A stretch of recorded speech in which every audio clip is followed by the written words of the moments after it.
गणेशाय नमः। ॐ जपाकुसुमसङ्काशम् काश्यपेयं महाद्युतिम् तमोरिं सर्वपापघ्नं प्रणतोऽस्मि दिवाकरम्।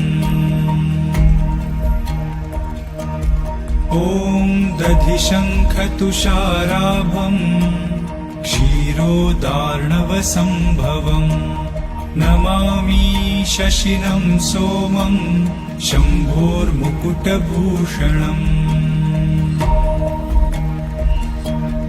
ॐ धरणीगर्भसम्भूतं विद्युत्कान्तिसमप्रभम् कुमारं शक्तिहस्तं च मङ्गलं प्रणमाम्यहम्।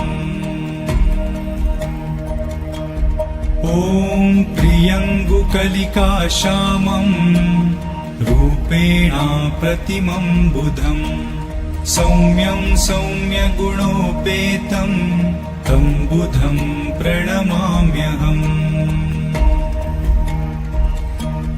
ॐ देवानां च ऋषीणां च गुरुं काञ्चनसन्निभं बुद्धिभूतं त्रिलोकेशं तं नमामि बृहस्पतिम्।